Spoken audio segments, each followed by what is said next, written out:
तारीख थी 17 दिसंबर 2022। वक्त सुबह के लगभग 6 बजे और जगह महाराष्ट्र में पुणे का चार होली गांव के कुछ लोगों को खेत में एक लाश मिलती है। ये लाश खेत जोतने वाले रोटावेटर में फंसी थी और छत बिछत हो चुकी थी। धड़ के ऊपर से सिर भी गायब था।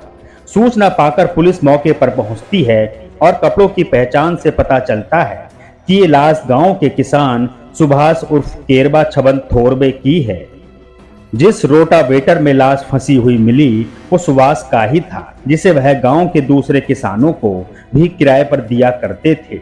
शुरुआत में पुलिस ने माना कि खेत जोतते समय गलती से सुभाष रोटावेटर के ऊपर गिर गए होंगे, जिससे उनकी मौत हो गई। बाद में कोई जंगली जानवर उनके सिर को ले गया होगा। परिवार को भी ऐसा ही लगा कि सुभाष का अंतिम संस्कार कर दिया गया। 4 दिन बाद 22 दिसंबर 2022 को इंद्राणी नदी के किनारे सुभाष की शोक सभा रखी गई, जिसमें बड़ी संख्या में लोग शामिल हुए। सुभाष की तस्वीर वाले बैनर पर लिखा था, आपकी प्यारी यादों की सुगंध हमेशा हम लोगों के साथ रहेगी। लेकिन अगले ही दिन 23 दिसंबर की रात को गांव में खबर फैली कि सुभाष जिंदा है। उसे सामने देखकर उसकी चचेरी बहन ने भूत भूत चिल्लाना शुरू कर दिया। खबर पाकर पुलिस भी मौके पर पहुंची और जब हकीकत का खुलासा हुआ तो गांव के लोगों की रूह कांप गई। दरअसल सुभाष ने अपनी हत्या का नाटक किया था। अब सवाल था कि उसने ऐसा क्यों किया, और अगर सुभाष जिंदा है तो उस आदमी की सिर कटी लाश खेत में मिली, फिर वो कौन था? पुलिस ने सुभाष से पूछताछ की और आखिरकार पूरी कहानी खुलकर सामने आ गई। 58 साल के सुभाष थोरवे की पत्नी 2 साल पहले 2020 में खुदकुशी कर चुकी थी। पत्नी के जाने के बाद सुभाष का अफेयर गांव की एक दूसरी महिला के साथ हो गया। क्योंकि सुभाष का परिवार था और सार्वजनिक तौर पर वो उस महिला के साथ नहीं रह सकता था, इसलिए उसने एक प्लान बनाया। प्लान था खुद को मरा हुआ बताकर अपनी प्रेमिका के साथ कहीं दूर दूसरी जिंदगी शुरू करने का। सुभाष की दोस्त पड़ोस के धनोरे गांव में रहने वाले 48 वर्षीय रविंद्र घेनन से थी। घेनन के पास अपनी खेत की जमीन थी, लेकिन वो ड्राइवर के तौर पर काम करता था। घेनन को शराब पीने की लत थी। 16 दिसंबर को सुभाष क्रिकेट का मैच दिखाने के बहाने घेनन को अपने ट्रैक्टर पर बिठाकर पास के ही गांव ले गया। वापसी में उसने शराब की बोतल खरीदी और दोनों एक खेत में आ गए। सुभाष को कुछ दिन पहले इस खेत को जोतने का काम मिला था। सुभाष और घेनंद ने रात करीब 9 बजे तक खेत की जुताई की।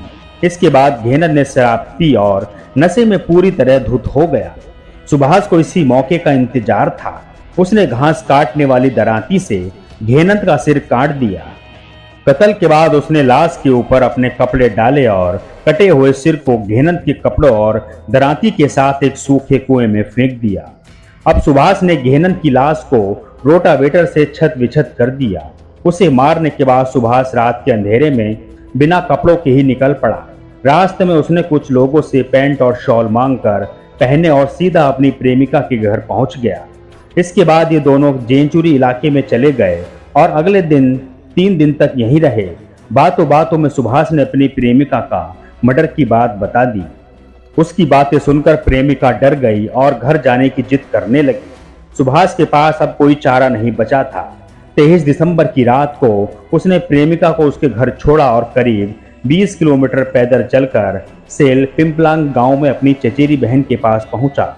जिस बहन ने एक दिन पहले ही उसकी शोक सभा में हिस्सा लिया था, वो उसे सामने देखकर डर गई और भूत भूत चिल्लाने लगी। इसके बाद उसने गांव में फोन कर सुभाष की जिंदा होने की बात बताई। ये खबर पूरे गांव में आग की तरह फैल गई और कुछ ही देर में पुलिस के कानों तक भी पहुंची। पुलिस गांव में पहुंची तो सुभाष पुलिस कर्मियों को देखते ही बेहोश हो गया। उसे तुरंत अस्पताल ले जाया गया और जब होश आया तो उसने अपना गुनाह कबूलते हुए पूरी कहानी बयां कर दी। मामले में पुलिस ने हत्या का केस दर्ज कर सुभाष को जेल भेज दिया है।